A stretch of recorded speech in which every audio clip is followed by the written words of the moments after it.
બિહારની ચૂંટણીને ધ્યાને લઈને અસર સુરતમાં જોવા મળી રહી છે। બિહાર ભારતીય જનતા પાર્ટીના સહપ્રભારી અને કેન્દ્રીય જળશક્તિ મંત્રી સી.આર. પટેલે સુરતમાં અમરોલી વિસ્તારમાં રહેતા બિહારી ભાઈઓ અને બહેનો સાથે એક ચર્ચાનો કાર્યક્રમ યોજ્યો હતો, જેમાં આ વખતે ફરી એકવાર એનડીએ સરકારનો નારો લગાવવામાં આવ્યો હતો। બિહારની ચૂંટણીનો બ્યુગલ ફૂંકાઈ ગયો છે। દેશના ખૂણે ખૂણે રહેતા બિહારના ભાઈ બહેનો મતદાન કરવા પોતાનું વતન જતા હોય છે, ત્યાં સુરતને કર્મભૂમિ બનાવનાર બિહારના ભાઈ અને બહેનો ભાજપ તરફી મતદાન કરવા માટે સુરતમાં કાર્યક્રમ યોજી રહ્યા છે। સુરતના ઓલપાડ વિધાનસભા મતક્ષેત્રમાં આવતા અમરોલી વિસ્તારના કેન્દ્રીય જળશક્તિ મંત્રી અને બિહાર રાજ્યના ભાજપના સહપ્રભારી સી.આર. પાટીલની આગેવાનીમાં એક ચર્ચા કાર્યક્રમ યોજવામાં આવ્યો હતો, જેમાં મોટી સંખ્યામાં બિહારના ભાઈઓ અને બહેનો ઉપસ્થિત રહેવા પામ્યા હતા। તે વખતે ફરી એકવાર એનડીએ સરકારનો હુંકાર કરાયો હતો। બિહાર રાજ્યની અંદર 6 નવેમ્બર ને 11 નવેમ્બરે ઇલેક્શન છે। સુરત એક મિની ભારત છે અને તમામ રાજ્યના લોકો સુરતની અંદર વસે છે।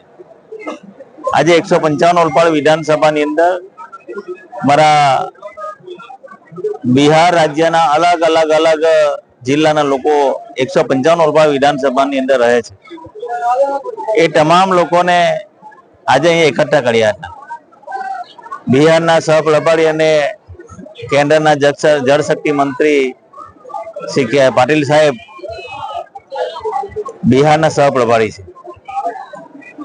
તો એ આજે બિહાર પટનાની અંદર જ્યારે વર્ચ્યુઅલ માધ્યમથી 155 ઓલપાડ વિધાનસભાના બિહાર રાજ્યના તમામ જિલ્લાઓના લોકોને આજે સંબોધન કર્યું હતું અને આહવાન કર્યું હતું કે આ વખતે પણ બિહારની અંદર એનડીએની સરકાર આવે, નરેન્દ્રભાઈ મોદી સાહેબના હાથ મજબૂત કરવાના છે, નીતિશ કુમારજીના હાથ મજબૂત કરવાના છે।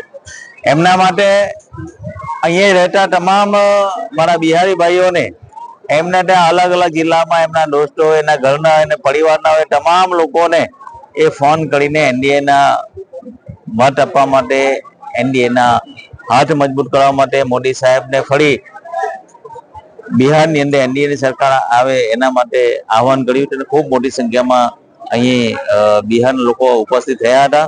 સુરતના અમરોલી ખાતે ઓલપાડ વિધાનસભા ભાજપ પરિવાર દ્વારા કેન્દ્રીય જળશક્તિ મંત્રી અને બિહારના સહપ્રભારી સી.આર. પાટીલની આગેવાનીમાં બિહારી ભાઈઓ અને બહેનો સાથે ચર્ચા માટે યોજાયેલા કાર્યક્રમને સફળ બનાવવા ભાજપ પરિવાર દ્વારા ભારે જહેમત ઉઠાવાઈ હતી।